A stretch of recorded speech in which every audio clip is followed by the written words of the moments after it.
Hello अस्सलाम वालेकुम दोस्तों, तो यार क्या हाल है। आज का हमारा क्वेश्चन है why does the demand curve downwards. Demand curve downwards क्यों होता है भाई हमेशा।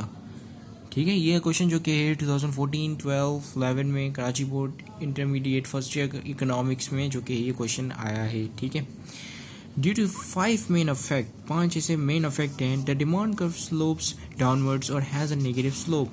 These effects are described as following. अब कुछ 5 ऐसे अफेक्ट हैं जिसकी वजह से डिमांड कर्व जो कि है हमेशा डाउनवर्ड्स रहता है। ठीक है, पहला है income effect. When a price of a commodity falls, it enables a consumer to buy more quantity with the given income. In other words, as a result of the fall in the price of goods and consumer real income or purchasing power increases, the increase in the real income enables the consumer to buy more quantity of that commodity than before. This is called income effect of the change in the price. ठीक है, अब ये तो मैंने झाड़ ली थोड़ी English. अब मैं आपको बस समझाता हूँ कि होता है क्या है। अब जब भी एक जो क्या है कमोडिटी की जब प्राइस कम होती है, तो इन अदर वर्ड्स हम उसको कह सकते हैं कि आपकी जो ये इनकम में जो कि आपको गिवन इनकम मिली है वो तो इंक्रीज़ हुई नहीं, लेकिन उसकी वैल्यू में इंक्रीज़ हुई है। लेकिन जैसे कि फ़र्ज़ करें, अगर बनाना, जैसे कि बनाना आप जो कि 1 दर्जन बनाना जो कि आप पहले 100 रुपये का लेते थे, अब वो बनाना सस्ते हो गए। अब आप 50 रुपीज़ के 1 दर्जन लेते हो, तो 50 रुपीज़ आपके बच गए, यानी कि आपकी इनकम में इजाफा हो गया। जो कि एक्चुअल में इनकम में इजाफा नहीं हुआ, लेकिन प्रोडक्ट्स की जो कि है गुड्स की जो कि प्राइस में कमी की वजह से, कम होने की वजह से, डीइंफ्लेट होने की वजह से आपकी जो कि इनकम जो कि गिवन इनकम जो आपको मिलती है उसकी वैल्यू में इजाफा हो गया है। ठीक है, तो इसकी वजह से क्या होता है कि आप जो कि है वो 50 रुपये से आपने वो केले खरीद लिए, 50 रुपये आपके पास बच गए, तो जाहिर सी बात है वो 50 रुपये आप कहीं और पे कंज्यूम करोगे। और जब भी आप कहीं और पे कंज्यूम करोगे तो आप कोई और अपनी डिमांड को सेटिस्फाई करोगे। तो इससे क्या हुआ, इससे आपकी डिमांड जो कि है बढ़ गई। तो जिसकी वजह से ही इसका कर्व जो कि है हमेशा डाउनवर्ड्स रहता है, क्योंकि अब आप विलिंग कर रहे हो ज़्यादा क्वांटिटी परचेज करने पर। ठीक है, हम यहाँ पर जो कि क्वांटिटी डिमांडेड लॉ के कर्व की बात कर रहे हैं, क्योंकि अब जैसे कि आप देखोगे प्राइस जैसे ही कम हुई आपकी डिमांड बढ़ गई। ठीक है, अब भी इसका जो कि अपोजिट ले लेते हैं। ठीक है, आप फ़र्ज़ करें कि पहले जो कि है दर्जन जो कि आप बनाना लेते थे, अब जो कि है वो पहले 100 रुपये के थे, अब जो कि है वो 120 रुपये के हो गए। तो क्या आप लोगे? नहीं लोगे ना, क्योंकि आपकी इनकम इतनी नहीं है। ठीक है, तो इससे क्या हुआ, आपकी प्राइस के बढ़ने से डिमांड कम हो गई। ठीक है, एग्जाम्पल पढ़ लेते हैं इंग्लिश में। A consumer has 20, he wants to buy oranges whose price is ₹20 per दर्जन। ठीक है, एक कंज्यूमर के पास 20 रुपये हैं जो कि जो कि ऑरेंजेस को बाय करना चाहता है, जो कि 20 रुपये के हैं पर दर्जन। ठीक है, पर दर्जन जो कि ऑरेंजेस हैं और वो बाय करना चाहता है। ठीक है, it means the consumer can buy 12 oranges with the fixed income. Suppose the price of oranges falls to ₹15। अब क्या हुआ, ऑरेंजेस की प्राइस फॉल हो गई, 15 रुपये की हो गई पर दर्जन, which leads to an increase in the real income of ₹5। ठीक है, इंक्रीज रियल इनकम में, एक्चुअल इनकम में इंक्रीज नहीं हुआ, लेकिन उसकी इनकम की वैल्यू में इंक्रीज हो गया, क्योंकि कमोडिटी की प्राइस में जो कि हिट डिक्रीज आ गया। ठीक है, तो जिसकी वजह से ₹5 का उसकी इनकम में इंक्रीज हो गया, क्योंकि अब 15 रुपीज़ की उसके जो कि 5 रुपये बच गए। पहले जो 20 रुपये के ऑरेंजेस लेता था, अब उसके ऑरेंजेस जो कि 15 रुपीज़ के आएंगे, 5 रुपये उसके बच गए। Thus consumer will buy more oranges, या तो फिर कोई और ऑरेंजेस बाय कर गया कोई और कमोडिटी परचेज करेगा, जिसकी वजह से उसके कंजप्शन पैटर्न में इजाफा होगा। और कंजप्शन पैटर्न जब भी कंजप्शन पैटर्न के इजाफा में होता है, डिमांड में इजाफा होता है। ठीक है, तो यहाँ ये भी एक और प्रूफ कर रहा है कि उसका जो कि है डिमांड के प्राइस के घटने से डिमांड कैसे बढ़ती है, एक और ये यहाँ पर प्रूफ हुआ है। ठीक है, तो जिसकी वजह से उसका जो कि स्लोप है वो हमेशा डाउनवर्ड्स रहता है। ठीक है, before he will buy some other commodity with his increased income, or he will buy some other commodity with his increased income. अब यहाँ पर दूसरा है हमारे पास substitution effect. When a price of a commodity falls, जब भी price जो कि कमोडिटी की फॉल कर जाती है, it becomes relatively cheaper than other commodities. This enables the consumer to substitute the commodity whose price has fallen for other commodities. As a result of this substitute effect, the quantity demanded of the commodity whose price has fallen rises. ठीक है। अब substitute effect में क्या होता है कि जब भी आप जो कि है किसी सब्सिट्यूट के आप कोई चीज़ परचेज कर रहे हो और उसकी सब्सिट्यूट की प्राइस कम हो जाती है तो आप वो चीज़ परचेज करना छोड़ देते हो, बल्कि आप मूव ऑन कर जाते हो अपने सब्सिट्यूट पे। ठीक है।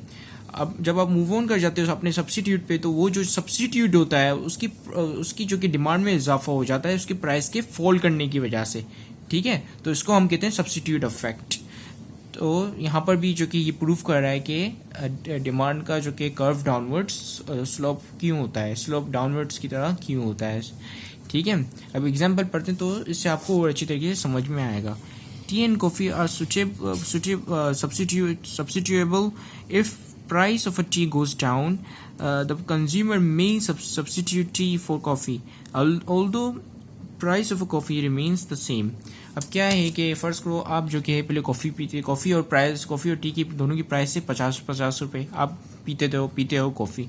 अब आपको पता चला कि भाई टी की प्राइस में जो कि है कमी आ गई है, वो 30 रुपये की हो गई है। तो आप क्या करोगे, आप जो कि कॉफ़ी को छोड़ दोगे और टी को परचेज करना स्टार्ट कर जाओगे। ठीक है। अब कॉफ़ी की जो कि प्राइस सेम रही तो क्या हो गया कि आप जो कि आपकी कॉफ़ी कंज्यूम नहीं कर रहे हो तो उस कॉफ़ी आप निकल गए, आपने डिमांड करना छोड़ दिया कॉफ़ी को, तो कॉफ़ी की डिमांड जो कि है गिर गई। ठीक है। और टी के प्राइस के गिरने की वजह से डिमांड उसकी बढ़ गई। ठीक है। क्योंकि आप टी पे सब्सिट्यूट करके गए और अभी आप टी को डिमांड कर रहे हो। ठीक है। टी को कंज्यूम कर रहे हो। तो ये एक सब्सिट्यूट इफेक्ट होता है जिसकी वजह से भी वो जो कि अपना कर्व जो कि नेगेटिव होता है। ठीक है। कर्व नेगेटिव होना यानी कि प्राइस के गिरने से डिमांड का बढ़ना है या प्राइस के बढ़ने से डिमांड का गिरना है। ठीक है।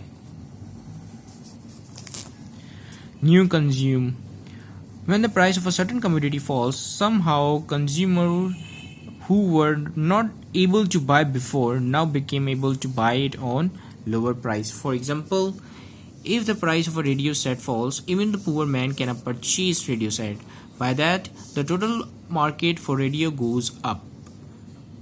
अब होता क्या है, अब जैसे कि फर्ज करें कि रेडियो की प्राइस में जो कि है फॉल हो गया है। ठीक है। रेडियो की प्राइस कम हो गई, अब नए कंज्यूमर भी आ जाएंगे जो कि पहले खरीद नहीं पाते थे लेकिन अब वो अफोर्ड कर पा रहे हैं क्योंकि उनकी प्राइस गिर गई है, तो डिमांड और ज़्यादा बढ़ गई। तो यहाँ पर भी ये प्रूफ हो रहा है कि प्राइस के गिरने से डिमांड बढ़ रही है।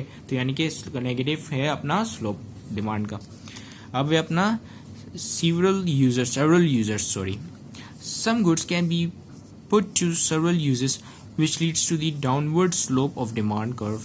When price of such goods goes up, these will be used only for important purposes. For example, when the price of a coil increase, it will be used only for the important, but as price falls, demand will increase and it will be used for many other uses. For example, not only for cooking but for heating the room, etc.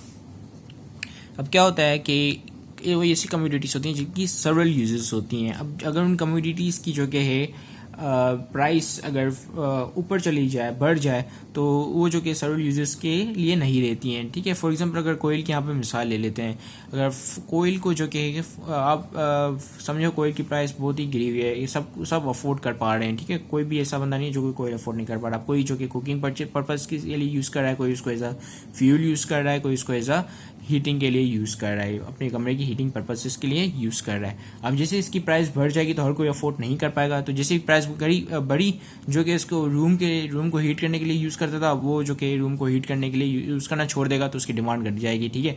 अब सिर्फ कोई एक ही बंदा purchase कर रहा होगा, यानी कि जो फ्यूल के लिए फ्यूल इसको यूज़ कर रहा होगा सिर्फ वही परचेस कर रहा होगा। तो यहाँ पर भी ये प्रूफ हो रहा है कि प्राइस के बढ़ने से जो कि डिमांड कम हो रही है। ठीक है। Psychological effect. When price of a good falls, people favor to buy more, which is natural. ठीक है। ये नेचुरल चीज़ भी है कि प्राइस जैसे गिर जाती है तो उस चीज़ की डिमांड बढ़ जाती है। Psychologically, thus demand increase with the fall in prices. For example, when the price of clothes for some brand falls, it will purchase more. It will sold more. Because ladies like to have more clothes. अब क्या होता है, जैसे भी आप wholesale cell लगती है तो उसकी प्राइस गिर जाती है और अचानक से सारी लड़कियां आ जाती हैं क्योंकि उनकी जो कि डिमांड बढ़ जाती है और वो जो कि परचेस करना शुरू कर लेती हैं। ठीक है। तो यहाँ पर भी ये बता रहा है कि हमारी प्राइस के बढ़ने से डिमांड कम हो रही है और प्राइस के कम होने से डिमांड बढ़ रही है। ठीक है। तो इसी के साथ ही मैं चलता हूँ और ये वीडियो और ये वीडियो ख़त्म हो गई है। और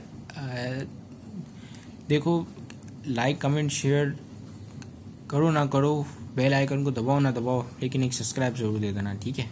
इसी के साथ ही मैं चलता हूँ।